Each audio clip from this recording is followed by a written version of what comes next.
إن الحمد لله نحمده ونستعينه ونستغفره ونعوذ بالله من شرور أنفسنا ومن سيئات أعمالنا من يهده الله فلا مضل له ومن يضلله فلا هادي له وأشهد أن لا إله إلا الله وحده لا شريك له وأشهد أن محمدا عبده ورسوله أرسله بالحق بشيرا ونذيرا وداعيا إلى الله بإذنه وسراجا منيرا أما بعد فإن خير الحديث كتاب الله وخير الهدي هدي محمد صلى الله عليه وآله وسلم وشر الأمور محدثاتها كل محدثة بدعة وكل بدعة ضلال وكل ضلالة في النار فأعوذ بالله السميع العليم من الشيطان الرجيم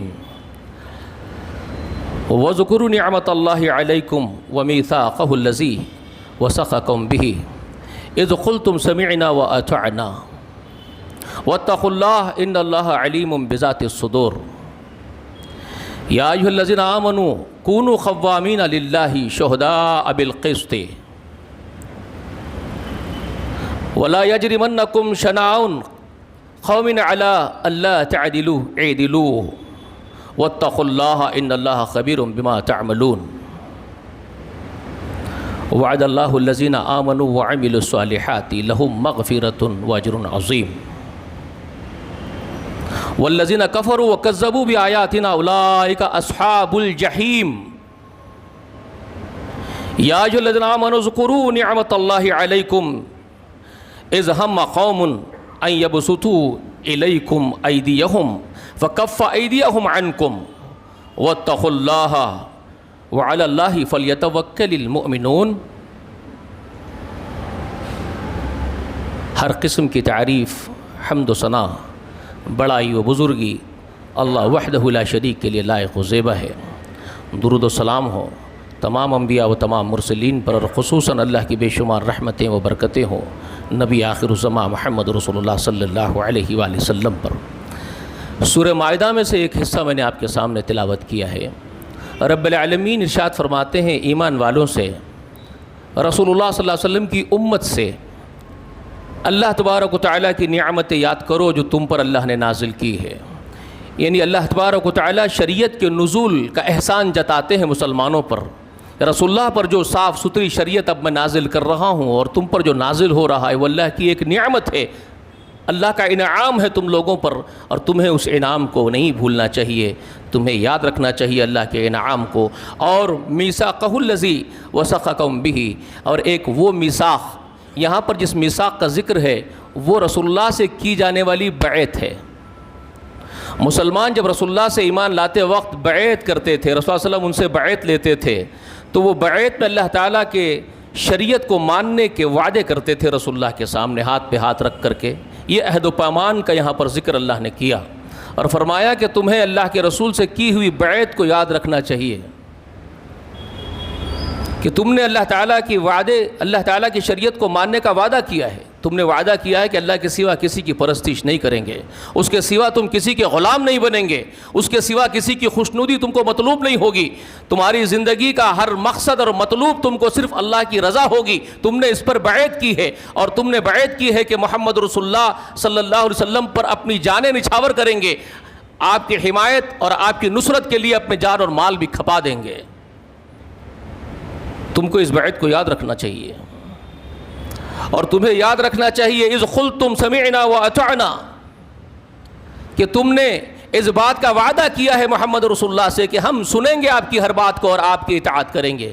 سمعنا واطعنا کا تمہارا وعدہ ہے، اور تمہیں اس وعدے کو بہرحال یاد رکھنا پڑے گا، تمہیں بھولنا نہیں ہے۔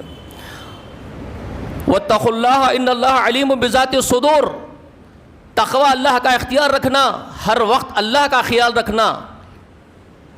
سامنے تمہارے عزیز آئیں گے، رشتہ دار آئیں گے، تمہاری اولاد بھی آ سکتی ہے، تمہارا باپ بھی تمہارے مخالف کھڑے ہو سکتا ہے۔ ایسی صورتوں میں جب لوگ تمہارے مخالفت کھڑے ہوں گے تم ان کے مخالف کھڑے رہیں گے، ایمان کی وجہ سے تم کو کھڑا ہونا پڑے گا۔ تو ایسی صورت میں یاد رکھنا کہ تمہارے اندر تقوی تمہارے رب کا ہو، لحاظ اس اللہ کا کرو۔ یہ تمہارے اندر خیال نہ آئے کہ یہ لوگ ناراض ہو جائیں گے، یہ لوگ روٹ جائیں گے، یہ لوگ دور ہو جائیں گے، بلکہ تمہارے اندر صرف اللہ کا خیال ہو، اس کا تقوی ہو، اس کی پرہیزگاری ہو۔ اور یاد رکھو ان اللہ علیم بذات الصدور، اللہ تمہارے سینوں کے اندر کے بھید خوب جانتا ہے۔ دلوں میں اور اوپر کیا ہے جو ظاہر کیا جاتا ہے وہ کیا ہے، اور دلوں میں کیا چھپایا جاتا ہے، یہ ساری چیزوں کا علم اللہ کو بخوب ہے، اس بات کو یاد رکھنا۔ اس کے بعد اللہ تعالیٰ فرماتے یا ایھا الذین آمنوا کونوا قوامین للہ شہداء بالقسط، ایمان والو حق کے لیے ڈٹ جانے والے، حق کے لیے کھڑے ہو جانے والے بن جانا۔ قوامین للہ شہداء بالقسط، کونوا قوامین۔ ہمارے معاشرے کو تو اس قوامین کا قا بھی نہیں معلوم ہے، بالقسط کا بھی قا نہیں معلوم ہے۔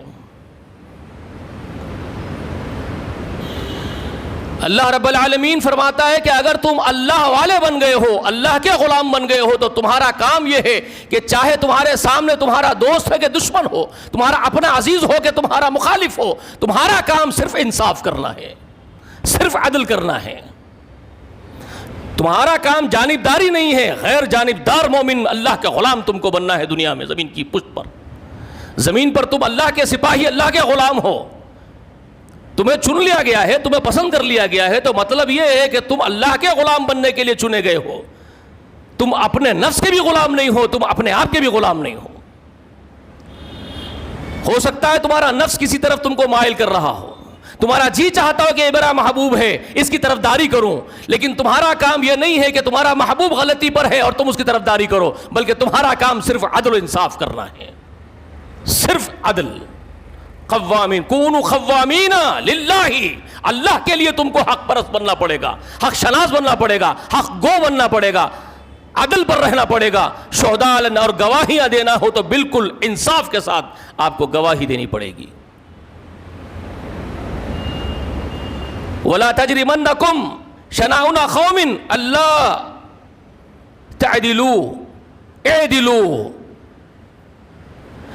خبردار تم کو کسی قوم کی دشمنی اور عداوت ناانصافی پر نہ اتار دے کہ تم بے عدلی کرنے لگ جاؤ۔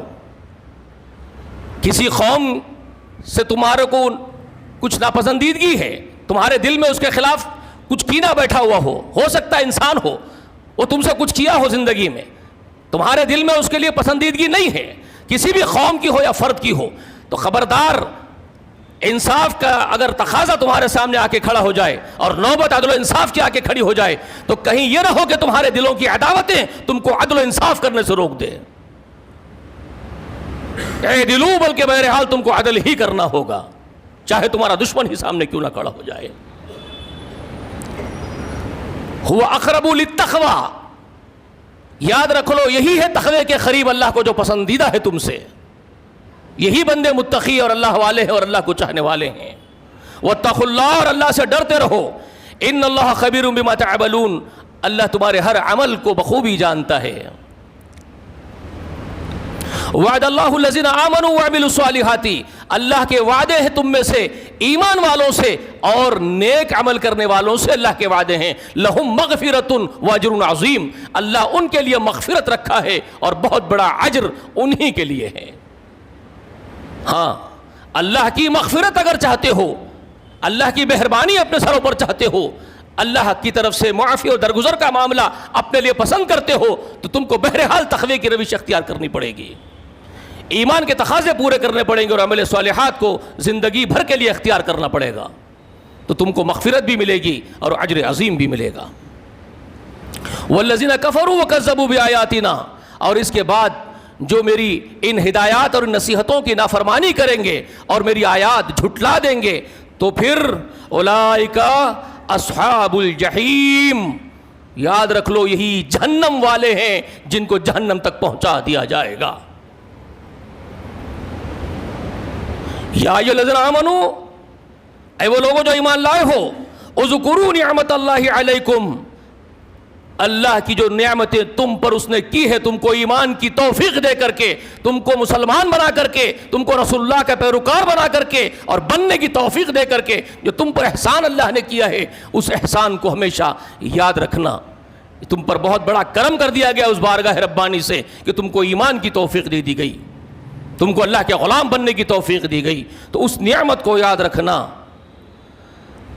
اذ ہم قوم ان یبسطوا الیکم ایدیہم، اب ایک واقعے کی طرف ذکر ہے کہ ایک قوم نے تمہاری طرف ہاتھ دراز کیا تھا تم کو تباہ کرنے کے لیے.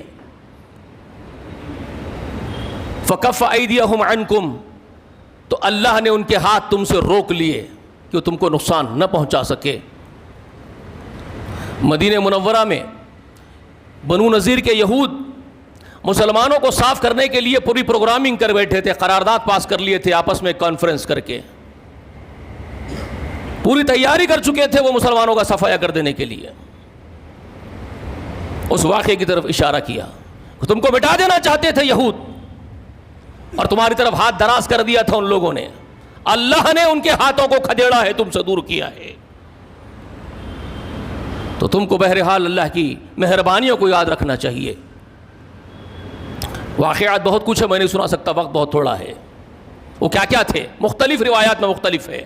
رسول اللہ کو بلا کر کے صاف کرنے کا بھی ارادہ تھا. سب سے پہلے دعوت دی تھی بنو نذیر والوں نے، رسول اللہ کو زہر پلا کے کھلا دیں گے، اللہ نے خبردار کر دیا. رسول اللہ نہیں گئے، بچ گئے. الحمدللہ، اللہ کا شکر، اللہ نے بچایا، اس کا بھی ذکر ہے. ایک چٹھی کا پاڑ دے کر کے اوپر آدمی کو کھڑے کر دیا تھا. رسول اللہ کو باتوں میں لگانے کا ارادہ کیا تھا، کہا تھا کہ ہم رسول کو نیچے کھڑے کریں گے رسول اللہ کو، اور ان سے باتیں کرتے رہیں گے تو اوپر سے پتھر ڈال دینا. کعب بن اشرف نے اپنے ساتھیوں کو تیار کر دیا تھا، سب کو تلواریں دے کر کے، رات میں رسول اللہ اپنے پاس دعوت پہ کھانے کو بلاؤں گا اور تم سب ایک ساتھ حملہ کر کے رسول اللہ کو صاف کر دینا. یہ سارے ان کے اس وقت کے منصوبے تھے جس کی طرف یہ اشارہ ہے. اللہ نے تم کو بچا لیا. اس وقت ایک بہت بڑی مصیبت تم پر آنے کو تھی. واتقوا اللہ، اللہ تعالیٰ سے ڈرو. وعلی اللہ، اور کیا فرمایا؟ وعلی اللہ فلیتوکل المؤمنون، اور مومنوں کو تو اللہ ہی پر توکل رکھنا چاہیے. یہ سب باتیں ہو گئی ہے آپ ایمان والوں سے. اگر آپ لوگوں کے باتیں سمجھ میں آ گئی ہو تو میرے پاس وضاحت بہت زیادہ کرنے کا وقت نہیں ہے. مطالبے بار بار آتے ہیں آپ لوگوں کے پاس سے، آپ کی مسجد سے 1 بجے تک خطبہ ختم کر دینا ہے. وقت نہیں ہے کسی کے پاس اللہ کے لیے. وَلَقَدْ أَخَذَ اللَّهُ مِيثَاقَ بَنِي إِسْرَائِيلَ، اب بات آتی ہے تم سے پہلے کی امت کی طرف. یہ نصیحتیں تم کو کر دی گئی، مسلمانوں کو یہ نصیحتیں کر دی گئی جو اوپر آپ سن چکے. اب اللہ تبارک و تعالیٰ یہود و نصارہ کا ذکر کرتے ہیں، اور ان کا ذکر آپ کے سامنے کر کے آپ کو کچھ توجہ دلاتے ہیں. اور اللہ تعالیٰ فرماتے ہیں وَلَقَدْ أَخَذَ اللَّهُ مِيثَاقَ بَنِي إِسْرَائِيلَ، اور یقیناً ہم نے عہد و پیمان لیے تھے تم سے پہلے بنو اسرائیل سے بھی. جو عہد و پیمان تم سے ہم لے رہے ہیں شریعت کی اتباع کرنے کے اور ہماری تابعداری کرنے کے، رسول کی غلامی کرنے کے، یہ عہد و پیمان تم سے ہی نہیں لے رہے ہیں. یاد کر لو، اب تم کو یاد دلا رہے ہیں ہم، تم سے پہلے یعقوب کے بیٹوں سے بھی ہم یہ عہد و پیمان لے چکے تھے. وَلَقَدْ أَخَذَ اللَّهُ مِيثَاقَ بَنِي إِسْرَائِيلَ وَبَعَثْنَا مِنْهُمْ 12 نقیبا، ہم نے ان کے اندر مبعوث کیے تھے 12 نقیب. نقیب ملت کی حیثیت سے 12 سردار تھے ان کے پاس. آپ کے پاس تو بہت 1-2 نقیب ملت ہوں گے، 12 نقیب ملت منتخب کیے تھے. اللہ نے ذکر کیا، اللہ نے کہا بعثنا منہم 12 نقیبا، ہم نے 12 نقیب ان کے اندر منتخب کیے تھے، مبعوث کیے تھے. وقال اللہ انا معاکم، اور اللہ تعالیٰ نے ان سے کہہ دیا تھا بنو اسرائیل سے، یعقوب کے بیٹوں سے، کہ اب یہ سردار تمہارے اندر مبعوث کر دیے گئے، تم کو رہبری کریں گے، رہنمائی کریں گے. اور کس کے تعلیمات کے ذریعے سے؟ وہ رہبری سیاسی جماعت بن کر کے نہیں کرنے والے تھے. وہ 12 نقیب تھے اللہ کی کتاب، آسمانی کتاب تورات کے ذریعے سے اور نبی موسیٰ کی تعلیمات کے ذریعے تمہاری رہبری اور رہنمائی کریں گے. اور تم ان کے ساتھ اگر نیک وکار بن کر کے رہو گے اور نبی سے کیے ہوئے، موسیٰ سے کیے ہوئے عہد و پیمان کو پورے کرتے رہو گے اور تورات کو نافذ رکھو گے تو کیا ہوگا؟ انی معاکم، میں تمہارے ساتھ رہوں گا. اللہ نے کہا لئن اقمت الصلاۃ، کب تک میں تمہارے ساتھ رہوں گا؟ اللہ نے وہ شرط بھی بیان کر دی، میں تمہارے ساتھ اس وقت تک رہوں گا. کب تک؟ لئن اقمتم الصلاۃ وآتم الزکاۃ، جب تک کہ تم نماز کو قائم رکھو گے اور زکوٰۃ کو ادا کرتے رہو گے اور زکوٰۃ کا تمہارے اندر ایک نظام رہے گا. وآمنتم برسولی، اور تم میرے رسولوں پر ایمان رکھو گے. وعزرتموہم، اور تم ان کی حمایت کرتے رہو گے رسولوں کی. اور وَأَخْرَجْتُمُ اللَّهُ قَرْضًا حَسَنًا، اور اللہ تعالیٰ کو قرض حسنہ یعنی اللہ کی راہ میں انفاق کرتے رہو گے. اللہ کے بھوکے بندوں کو کھلاتے رہو گے، پیاسے بندوں کو پلاتے رہو گے، حاجت بندوں کی حاجتیں پوری کرتے رہو گے. تم نیک بن کر کے، خیر خواہ انسانیت کے بن کر کے زندہ رہو گے تو میں تمہارے ساتھ رہوں گا. اور نہ صرف تمہارے ساتھ رہوں گا بلکہ کیا کروں گا؟ لأکفرن عنکم سیئاتکم، بلکہ میں تمہارے گناہ تم سے مٹاتا رہوں گا. ان الحسنات یذہبن السیئات، اللہ تعالیٰ کی یہ سنت ہے، خود اللہ نے بیان کیا قرآن مقدس میں کہ اللہ کے لیے کی جانے والی نیکیاں تمہارے برائیوں کو مٹاتی رہتی ہیں. صبح کی نماز پڑھتے ہو، ظہر کی نماز کو جاتے ہو تو صبح سے ظہر تک کے بیچ کے گناہ اللہ مٹا دیتا ہے. پھر تم عصر کو جاتے ہو تو ظہر سے عصر کے درمیان کے گناہ اللہ مٹا دیتا ہے. اسی طرح پانچوں نمازیں تمہارے گناہوں کو مٹاتی رہتی ہے، تمہارے صدقات، تمہاری نیکیاں، تمہاری برائیاں دور کرتی رہتی ہے. اللہ کی سنت ہے. تو اللہ نے یہاں پر بنو اسرائیل سے بھی یہ بات کہی تھی کہ میں تمہاری برائیاں تم سے مٹاتا رہوں گا. اور تم اللہ کو جب قرض حسنہ دیتے رہو، جی اللہ تبارک و تعالی نے اس کے بعد کہا کہ یہی نہیں ہوگا کہ دنیا میں تمہاری برائیاں مٹا کر کے تمہاری امداد کی جائے گی، بلکہ کیا ہوگا؟ لا ادخلنکم جنات تجری من تحت الانہار، میں تم کو داخل بھی کروں گا ایسی جنتوں میں جس کے نیچے نہریں جاری ہیں، تم کو داخل بھی کیا جائے گا. اور یہی نہیں بلکہ یہ تو بہت بڑی کامیابی ہے. فمن کفر بعد ذلک منکم فقد ضل سواء السبیل، مگر ان نصیحتوں کے ہمارے کیے جانے کے بعد، ہماری ان سمجھا دینے والی ہدایات کے تمہارے سامنے رکھ دینے کے بعد بھی اگر تم کفر کا راستہ اختیار کرو، نافرمانی کرو، تو پھر بھٹکا ہوا گمراہ وہی ہوگا جو نافرمان ہوگا. یہ سنایا گیا، ہم کو سنایا گیا. یہ تو بنو اسرائیل سے کیے جانے والے عہد و پیمان کا ذکر ہے جو ان سے باتیں ہوئی تھی. آپ کو اور ہم کو کیوں سنایا گیا؟ کبھی ہم نے قرآن مقدس پر غور کیا؟ قرآن مجید میں اللہ تعالیٰ یہ واقعے کو نازل کر کے رسول اللہ کے ذریعے سے، محمد رسول اللہ کے ذریعے سے ساری انسانیت کو کیوں سنا رہے ہیں کہ یہ عہد و پیمان آل یعقوب سے تھے؟ اس کا مطلب کیا ہے؟ اس کا مطلب صاف ہے کہ تمہارے سامنے اس لیے رکھ رہے ہیں کہ تم کو بھی یہی کرنا ہے، تم کو بھی وہی کرنا ہے جس کی نصیحت آل یعقوب کو کی گئی تھی. اگر تم بھی وہی کرو گے جو آل یعقوب نے کیا تو تم بھی وہی ہوں گے جو وہ ہوئے. جو ان کے ساتھ ہوا وہ تمہارے ساتھ بھی ہو سکتا ہے. اسی لیے تو قرآن سناتا ہے آپ کو یہ واقعات. کیوں سناتا ہے؟ کیا نانی دادی کی کہانیاں سناتا ہے قرآن آپ کو سلانے کے لیے؟ یہ سمجھنے کی چیزیں ہیں. کتنی باتیں اس کے اندر آ گئی آپ کے لیے جو اہل کتاب کو اللہ نے ان کے بارے میں آپ کو خبر دی کہ عہد و پیمان کیے تھے، ان سے لیے تھے. ایک تو یہ ہے کہ تمہارے اندر کے جو رہبر ہوں گے، 12 نقیبوں کا ذکر ایسے نہیں کیا اللہ نے. تمہارے اندر کے جو رہنما اور رہبر ہوں گے، تم کو ان رہبروں کو جانچنا ہوگا کہ تمہارے رہبر کتنے حق پرست ہے. کیونکہ اوپر جو تعلیمات ہے قوامین للہ بالقسط، تم کو عدل والے بننا ہے، شہداء بالقسط بننا ہے. تو تمہارا کام یہ ہے کہ تم عدل پر رہنے والے رہتے ہوئے اپنے رہبروں کو بھی بھانپو. کون تمہارا اپنا ہے، کون اللہ کی طرف تم کو بلاتا ہے، اور کون ہے جو اللہ کے ماں سوا بھی تم کو بلانے والا ہو. آپ کی سمجھ میں آنے کے تک تو شاید بہت دیر ہو چکی ہوگی کہ کون ہے وہ جو صرف اللہ کے لیے خالص بلاتا ہے، اور کون ہے جو مفادات کی طرف بھی بلاتا ہے. کون ہے وہ جس کے سامنے اس کے اپنے مفادات بھی ہوتے ہیں، اور کون ہے جو بغیر کسی مفاد کے بلاتا ہے. یہ جانچنے کے لیے، وہ صفت پیدا کرنے کے لیے بہت کچھ تقوی کی زندگی گزارنی پڑتی ہے، اور حلال کے لقمے پیٹ میں جانے پڑتے ہیں، تب جا کر کے وہ فقہ، وہ سمجھ پیدا ہوتی ہے. وہ بڑی آسانی سے نہیں پیدا ہوتی. اگر پیٹ میں لقمے حلال نہ جا رہے ہوں تو پھر وہ سمجھ بھی دماغ تک نہیں چڑھتی. وہ حلال والی سمجھ دماغ تک نہیں آتی کیونکہ وہ خون میں ہی نہیں ہوتی. حرام لقمہ کھایا جائے تو پھر ہدایت سے محروم کر دیے جاتے ہیں. اس کے لیے پاکیزہ زندگی گزارنی پڑتی ہے، پاکیزہ روزی کھانی پڑتی ہے. تب سمجھ میں آتا ہے کون خیر والا ہے اور کون شر والا ہے، اور کس کی اتباع کرنی ہے اور کس کی اتباع نہیں کرنی ہے. اور پھر اتباع جس کی کرنی ہے اس کی پورے عدل و انصاف کے ساتھ، پوری دل جمعی کے ساتھ کی جاتی ہے، کی جانی چاہیے. اس کا ذکر اس کے اندر ہے. پھر اس کے بعد اللہ تعالیٰ جو بات فرماتے ہیں، اگر تم نماز کو قائم رکھو، زکوٰۃ کا ایک نظام رکھو جو کہ آج نہیں ہے. آج نماز کا قیام بھی نہیں ہے، معاف کیجیے گا، برا نہیں ماننا. یہ نماز قائم کرنا اس کو نہیں کہتے، ٹھونگے مارنا کہتے ہیں اس کو. یہ ایک فارمیلٹی پوری کرنا کہتے ہیں اس کو. یہ مسجدوں میں جمع ہو جانا، یہ صفیں درست کر لینا، یہ قدم سے قدم ملا لینا، یہ ساری ایک فارمیلٹی، ایک رسم ہے جو پوری کی جا رہی ہے. یہ اقامت صلاۃ نہیں ہے، معاف کیجیے گا. اقامت صلاۃ اس کو نہیں کہتے ہیں. رسول اللہ نے نماز اس لیے قائم نہیں کیا، رسول اللہ کا دل چاہتا تھا کہ اگر کوئی مسجد میں نماز کو نہیں آ رہا ہے تو میں جا کر کے مسجد میں نہیں آنے والوں کو ڈھونڈوں، ان کے گھروں سمیت ان کو آگ لگا دوں۔ اتنی سختی کیوں چاہتے تھے رسول اللہ کے مسجدوں میں آئے میرے امتی مرد؟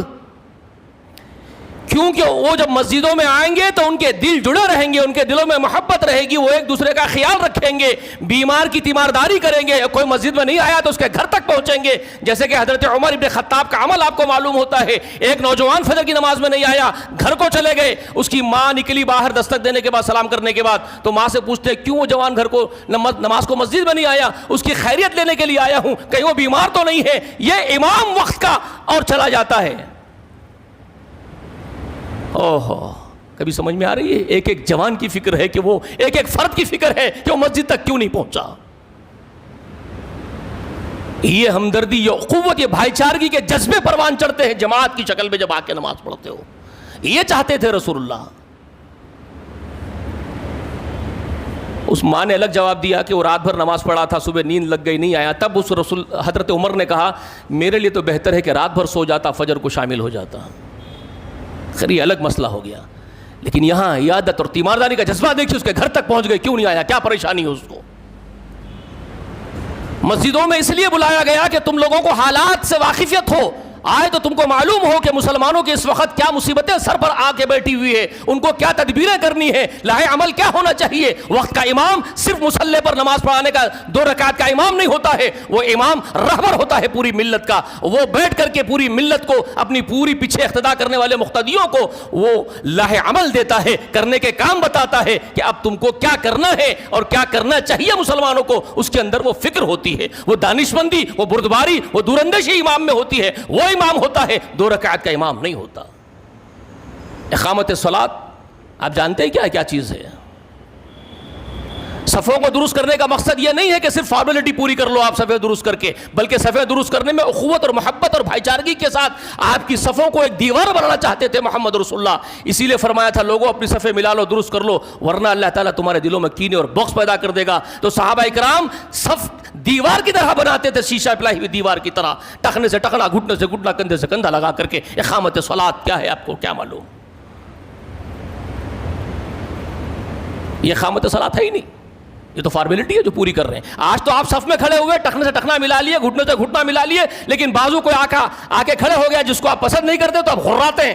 بعض وقت یہ بھی ہوتا ہے کہ وہاں سے ہٹ کے وجہ کے کھڑے ہو جاتے ہیں، کینے اور بغض دل میں لیے ہوئے آپ نماز پڑھ رہے ہیں اور آپ سے سمجھ رہے ہیں کہ اقامت صلاۃ ہے آپ کی۔ تھوف ہے ایسے اقامت پہ آپ کی جس میں کینے اور بغض بھی دل میں ہو اور آپ کی صفیں بھی بن رہی ہو۔ مومن کے دل میں کینہ آ جائے اس کی گنجائش ہی نہیں ہے۔ جس دل میں ایمان ہے وہاں کینہ نہیں ہوگا، جہاں کینہ ہے وہاں ایمان نہیں۔ اقامت صلاح وہ ہے، اور وہ آتم الزکات کہا ان لوگوں سے اللہ تعالیٰ نے۔ آتم الزکات کا مطلب کیا ہے؟ زکات کا نظام رکھنا۔ آپ کے پاس کوئی سسٹم ہی نہیں ہے زکات کا، جس کے دل میں آئے زکات کو دے دیے، احسان کر دیے بہت بڑا۔ آپ کی زکاتیں کہاں جا رہی ہیں آپ کو تو مد نہیں معلوم ہے، زکات کے کتنے مد ہے اور کہاں کہاں آپ کی زکات کا انفاق ہوگا، کچھ بھی نہیں معلوم۔ کوئی بیت المال نہیں، جماعت کا بیت المال ہے بھی تو اس کی خبر نہیں، کس کو دیا جا رہا ہے، کہاں سے کہاں جا رہا ہے، کیا جا رہا ہے۔ خالی ہفتے میں ایک مرتبہ چندہ بھیج دو ہمارے پاس، مہینے میں ایک اتوار آپ، ایک جمعہ آپ کا، ایک جمعہ آپ کا، ایک جمعہ آپ کا، باپ کا مال ہے، سمیٹو کھاؤ، کام تو کچھ کرنا نہیں ہے۔ یہ ہے آپ کا نظام جو وہ کر بیٹھے تھے یہود و نصارہ، وہی ہو آپ کر رہے ہو، ایگزیکٹلی وہی کر رہے ہو۔ احکام تھے، اس کی خلاف ورزی انہوں نے کی، آپ بھی کر رہے ہو، اس لیے سنا رہا ہوں آپ کو۔ نماز کا قیام نہیں ہے، زکوٰۃ کا نظام نہیں ہے، اللہ کی راہ میں خرچ کرنا۔ اللہ نے فرمایا بھوکے کو کھلاؤ تو مجھے کھلائے، قرض حسنہ ہے، اللہ تعالیٰ فرما رہا ہے میرے لیے قرض ہے وہ تمہارا، جس کو بڑا چڑھا کر کے میں عطا کروں گا۔ سورۃ الحدید پڑھ لیجئے، قرض حسنہ کے بارے میں ایک تفصیل آپ کو مل جائے گی۔ اس کے بعد اللہ تبارک و تعالیٰ فرماتے فَبِمَا نَغْزِيهِمْ مِيثَاقَهُمْ لَعَنَّاهُمْ وَجَعَلْنَا قُلُوبَهُمْ قَاسِيَةً۔ جب انہوں نے ان تمام نصیحتوں کی خلاف ورزی کی، میری نصیحتوں کو پس پوچھ ڈال کر کے چھوڑ دیا، عمل پیرا نہیں ہوئے میری نصیحتوں پر، تو کیا کیا اللہ تعالیٰ نے؟ جب انہوں نے میرے اس میثاق کو پورا نہیں کیا، میرے عہد و پیمان کو پورے نہیں کیے، تو کیا کیا اللہ تعالیٰ نے؟ تو اللہ نے ان پر لعنت کر دی، اللہ نے ان لوگوں پر لعنت کر دی اور ان کے دلوں کو اللہ نے سخت کر دیا. اور یحرفون الکلم عن مواضعہ، اب وہ بدبخت اللہ کے کلام کو اس کے اصل معنی سے ہٹانے لگ گئے. کیوں؟ یہ پیٹ، پاپی پیٹ ان کو بہت زیادہ محبوب بن گیا. اب ان کو اللہ کی بنائی ہوئی شریعت پسند نہیں آنے لگی، ان کو اللہ کے بنائے ہوئے حدود اور پابندیاں بوجھ لگنے لگے. ان کو ایسا محسوس ہونے لگا کہ اللہ تعالیٰ کی بنائی ہوئی پابندیوں کے ساتھ اگر زندگی گزاریں گے تو ہماری اکانومی اتنی اوپر نہیں جائے گی، اتنے مضبوط ہم نہیں بن سکیں گے دنیا میں، ہم ترقی یافتہ قوم نہیں بن سکیں گے. کیونکہ پیسے کمانے کے لیے تو حلال و حرام دیکھتے بیٹھیں گے تو کیسے کمائیں گے؟ اگر ہم کو پیسہ کمانا ہے تو ہم کو پھر فلم انڈسٹری قائم کرنی پڑے گی، ہم کو بایو سنیما نکالنا پڑے گا، ہم کو بلو فلمز بنانے پڑیں گے، ہم کو کسینوز قائم کرنے پڑیں گے، جوئے کے اڈے لگانے پڑیں گے، شراب بنانی پڑے گی. ہم کو اگر یہ پابندیوں کے اوپر رکھیں گے کہ یہ مت کرو یہ مت کرو تو ہماری اکانومی اوپر کیسے جائے گی؟ ہم دنیا کے ٹاپ قوم کیسے بنیں گے؟ جی ہم کو تو کسینو بنانے پڑیں گے جہاں گدھوں کا مال ہم کو لوٹنا ہے، جہاں شریعت کا نام لینے والے، محمد کا نام لینے والے خود آ کر کے ناچیں گے ہمارے کسینوں میں اور اپنی دولت لٹا کے جائیں گے. ہمارے پاس شراب پینے آئیں گے، ہمارے پاس عورتوں کے ساتھ زنا کرنے کے لیے آئیں گے اور اپنی دولت ہمارے پاس ڈال کے جائیں گے. یہ حدودوں کی پابندی کریں گے تو سب کچھ ایسا ہوگا. لعنت کر دی اللہ نے ان کے اوپر، پھٹکار کر دی جب اللہ کی نصیحتوں کو انہوں نے بھلا دیا. اور پھر اللہ تعالیٰ اس کے بعد اس کا ذکر بھی کرتے ہیں کہ اللہ کی کلام کو اپنی جگہ سے ہٹا دیے، اس میں مانوی تحریف شروع کر دیے، اس میں ہیلے اور بہانے کر کے اس کی توضیحات کے نام پہ، تشریحات کے نام پر اس کو بدل ڈالا. جو کہ آج بھی آپ کے کوئی ماہر القادری کرتے ہیں، کوئی فلاں شیخ الاسلام کرتے ہیں، آج بھی قرآن کے ساتھ یہ کھیل ہوتا ہے کہ اس کی مانوی تحریف کی جاتی ہے، اس کے اصل معنی کو مرشدان باطلہ آج بھی ہٹاتے ہیں. پگڑیاں بندھے ہوئے، بڑے بڑے جھبے خبے پہنے ہوئے، ہاتھوں میں تسبیحیں لیے ہوئے اپنے مریدوں کو آج اس طرح سے بھٹکایا جاتا ہے، قرآن کا حوالہ دے کر کے قرآن کے خلاف بھٹکایا جاتا ہے، قرآن ہی کا حوالہ دے کر کے قرآن کے خلاف بھٹکایا جاتا ہے. وہی کام وہ کرتے تھے، وہی کام یہ بھی کر رہے ہیں. اس کا ذکر اللہ تعالیٰ نے یہاں کیا، ان کی اوباشی کا اور ان کے بدماشیوں کا ذکر یہاں پر ہے جو اللہ تعالیٰ فرما رہے ہیں. ان کی تدبیریں جو وہ کرتے ہیں اللہ کے خلاف، اس کی وجہ سے لعنت کر دی گئی ان کے اوپر. اور رسول اللہ کو اللہ تعالیٰ نے ذکر کی، ان کے بارے میں یہ بھی بتایا وَنَسُوا حَظًّا مِمَّا ذُكِّرُوا بِهِ، اور انہوں نے بھلا دیا ان نصیحتوں کو جس کے ذریعے ان کو نصیحتیں کی گئی تھی. بھلا دیا انہوں نے نصیحتیں اللہ کی.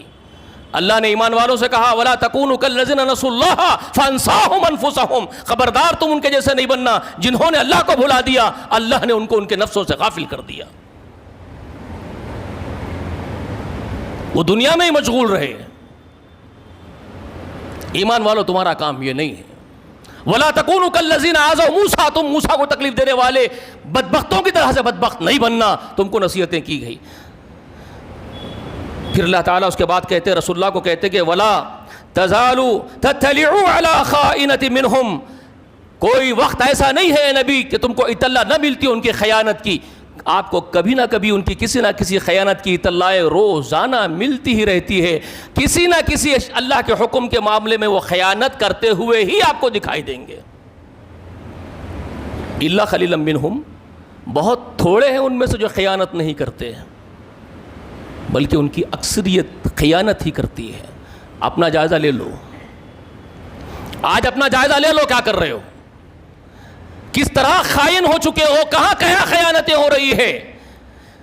مسجد کے صدر بن گئے تو خائن، مدرسے کے ذمہ دار بن گئے تو خائن، کسی ادارے کے ذمہ دار بن گئے تو خائن. خیانت کی کوئی کمی اور کسر اس امت نے باقی نہیں چھوڑی ہے. اس کی خیانت یہاں تک ہے کہ یہ اپنے گھر میں بھی اپنی اولاد اور اپنی بیوی کا بھی خائن ہے.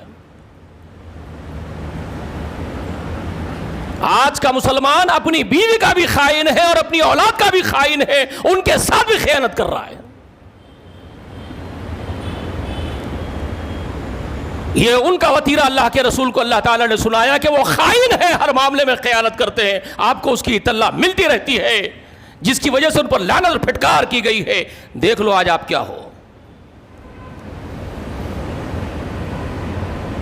فاعف عنہم واصفح، رسول اللہ سے کہہ رہے ہیں کہ معاف کر دو، درگزر سے کام لیتے رہو، ان میں کے کچھ اچھے لوگوں کی وجہ سے، کچھ لوگ اچھے ہیں، قلیل تعداد اچھی ہے، ان قلیل تعداد کو دیکھ کر کے ان کو درگزر اور معاف کرتے رہو۔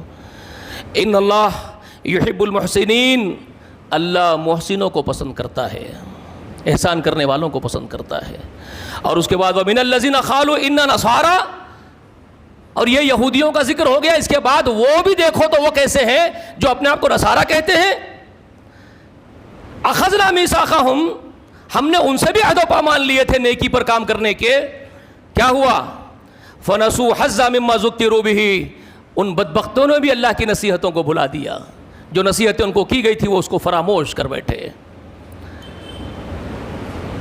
فاغرینا بینہم العداوۃ والبغضاء الی یوم القیامۃ، تو ہم نے ان لوگوں کے درمیان عداوت، بغض، دشمنی ڈال دی قیامت کے دن تک۔ ان کی نافرمانی کی وجہ سے اللہ تعالیٰ نے ان کو متفرق کر دیا۔ وما تفرق الذين اوتوا الكتاب الا من بعد ما جاءهم العلم بغيا بينهم، اہل کتاب متفرق نہیں ہوئے مگر اس کے بعد کہ ان کے پاس علم آ گیا، علم کے آنے کے بعد متفرق ہوئے، ضد اور ہٹ دھرمی کی وجہ سے۔ ہر فرقہ چاہتا تھا کہ ہماری چلے سرداری اور ہماری بات چلے اور ہماری چودراہٹ برقرار رہے، متفرق ہو گئے۔ مقصد صرف دنیا پرستی تھا، اپنے آپ کی بڑائی تھی۔ پروٹسٹنٹس کو دیکھ لو الگ، کیتھولکس کو دیکھ لو الگ، رومن کیتھولکس کو دیکھ لو الگ، وہ ان کے چرچ میں گئے تو کافر، وہ ان کے چرچ میں گئے تو کافر، وہ ان کے چرچ پہ لکھ دیتے ہیں رومن نہ آئے، کیتھولکس نہ آئے، پروٹسٹنٹ ہمارے پاس نہ آئے۔ یہ ہے کافر لکھے گئے ایک دوسرے کو، مختلف جماعتوں میں بٹے، اور کلو حزب بما لدیہم فرحون، اور ہر جماعت فراحت کے ساتھ مگن تھی جو میرے پاس ہے وہ حق پر ہے ہم لوگ۔ آج تمہارا بھی حال دیکھ لو، آج تمہارا بھی حال دیکھ لو۔ پہلے 2 ہوئے، 2 کے بعد 4 ہوئے، پہلے 2 بنے، صرف 1 تھے، اس کے بعد شیعہ نے علی کھڑے ہو کر کے 2 کر دیے، اس کے بعد 2 ہونے کے بعد پھر 4 بن گئے، حنفی، شافعی، مالکی، حنبلی بن گئے، اس کے 4 کے بعد میں پھر ایک میں سے کئی پرگے تمہارے پرگے نکل آئی تمہاری، پھر صرف حنفی ہی رہے، مگر نقشبندی الگ ہو گئے، سہروردی الگ ہو گئے، قادری، چشتی الگ ہو گئے، بیابانی الگ ہو گئے، جنگلی الگ ہو گئے،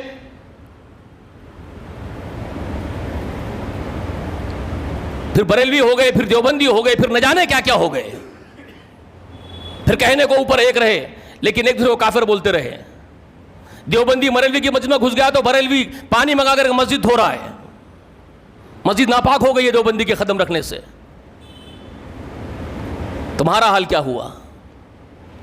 اللہ نے جو کہا تمہارے ساتھ بھی ہو رہا ہے، وہ سب سزائیں تم پر بھی مسلط کی گئی ہے، تمہیں نظر نہیں آتی ہے کیونکہ تم قرآن نہیں پڑھتے ہو، تمہارے پاس وہ چشمہ نہیں ہے جو اللہ نے عطا کیا ہے قرآن کے ذریعے سے، تم وہ لگانا نہیں چاہتے۔ تم اللہ کا دیا ہوا چشمہ جو قرآن کی شکل میں تمہارے پاس آیا ہے وہ تم پہننا نہیں چاہتے ہو، جس سے تم کو سب کچھ صاف نظر آتا ہو، نہیں تم نہیں چاہتے وہ پہننا۔ یہ تمہارا حال ہے۔ اللہ تعالیٰ فرماتے ہیں کہ فسوف ينبئهم اللہ تعالیٰ ان کو بتائے گا بما كانوا يصنعون، وہ جو کچھ کام کر رہے ہیں اللہ تعالیٰ ان کو بہت جلدی ہی یہ سب کچھ بتائے گا۔ سمجھ میں آ گیا آپ کو اہل کتاب کیا کرتے تھے اور آپ کیا کر رہے ہیں؟ حکم یہ دیا گیا تھا کہ یہود و نصارہ کو دوست نہ بناؤ، اسی سورہ مائدہ کے اندر آگے جا کر کے آیت نمبر 51-52 کانٹیکسٹ سے پورا 60 تک پڑھ لیجیے، پڑھتے چلے جائیے۔ آپ کو حکم دیا گیا یہود و نصارہ کو اپنے دوست مت بناؤ، آپس میں ایک دوسرے کے دوست ہے، مگر تم کو ان سے جام ٹکرانا پسند ہے، ان کی گود میں بیٹھنا پسند ہے، ان کی باتیں سننا پسند ہے، ان کے ساتھ یاری کرنا پسند ہے۔ تم نے کیا کیا؟ 20ویں صدی شروع ہو رہی تھی، 19ویں صدی ختم ہو رہی تھی، اوٹومنز بیٹھے ہوئے تھے، ترک کے، سلطنت عثمانیہ کے لوگ، مگر تم کو ان سے عداوت اور دشمنی اس قدر تمہارے دلوں میں تھی کہ تم چاہتے تھے کہ ان کی غلامی سے آزاد ہو جائے، تو تم نے برطانیہ کو ساتھ دیا، تم نے برطانیہ سے کہا کہ ان سے آزاد کراؤ ہم کو ان دشمنوں سے، ہمارے دشمن ہیں وہ اوٹومنس، وہ عثمانیہ سلطنت والے لوگ ہمارے دشمن ہیں، ان سے ہم کو آزادی ہونا ہے، کیونکہ وہ کلمہ پڑھتے ہیں، قرآن پڑھتے ہیں، تو وہ دشمن ہیں ہمارے۔ تم ہمارے دوست ہو کیونکہ تم کلمہ نہیں پڑھتے، تم قرآن نہیں پڑھتے، تم نبی کو نہیں مانتے، تم ہمارے دوست ہو، تم آؤ ہم کو ساتھ دو، ہم تمہارا ساتھ دیں گے، تم ہم کو آزاد کراؤ۔ انہوں نے کہا کہ ہم آزاد فلسطین بنا دیں گے تمہارا، ان سے آزادی دلا دیں گے، تم نے ساتھ دیا، تم نے عثمانیہ کو ہٹانے کے لیے ساتھ دیا۔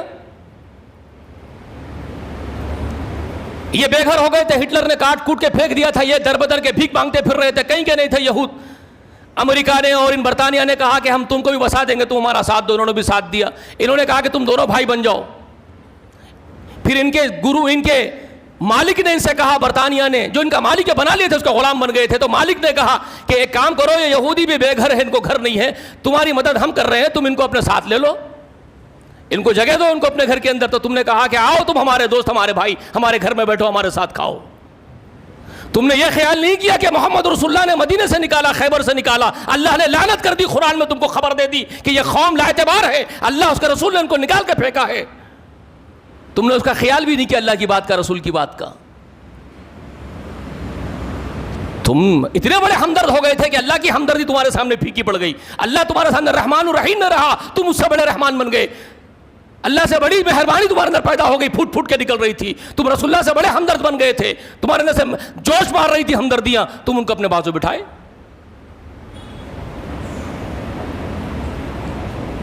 ہر موقع پر تم نے ان کے ساتھ ہاتھ سے ہاتھ ملا کر قرارداد پاس کی۔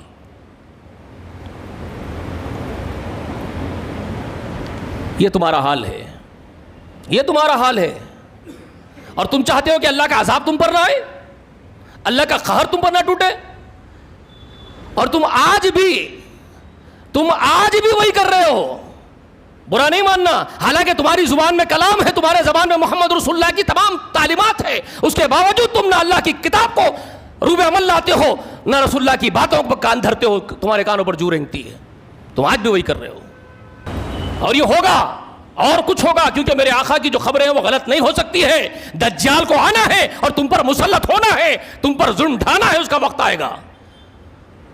یہ جو گت ہے نا آپ کی اور ہماری، اس گت سے بہت بری گت اور آگے آگے بننے والی ہے، یہ سوچ کے جاؤ، خوش فہمی مت جاؤ۔ اگر کوئی آپ کو کہہ رہا ہے وَلَنَبْلُوَنَّكُمْ بِشَيْءٍ مِّنَ الْخَوْفِ وَالْجُوعِ وَنَقْصٍ مِّنَ الْأَمْوَالِ وَالْأَنفُسِ وَالثَّمَرَاتِ، یہ جو آپ کو بھول بھلیوں میں ڈال رہے ہیں نا کہ تمہاری آزمائش اللہ بہرحال کرے گا، بھوک سے آزمائے گا، پیاس سے آزمائے گا، آزماتا ان کو جن کے اوپر اللہ تعالیٰ کو اعتماد ہوتا ہے، اللہ کے خالص بندے ہوتے ہیں، اللہ ان کو مت مت کے دیکھتا ہے، مسکراتا ہے، ان پر اپنی رحمتیں نچھاور کرتا ہے۔ وہ صحابہ کے بارے میں آیتیں ہیں وہ کہ اللہ تم کو آزما کے دیکھے گا، اللہ کو معلوم ہے کہ یہ میرے غلام ہیں، میرے لیے ہی جئیں گے اور مریں گے۔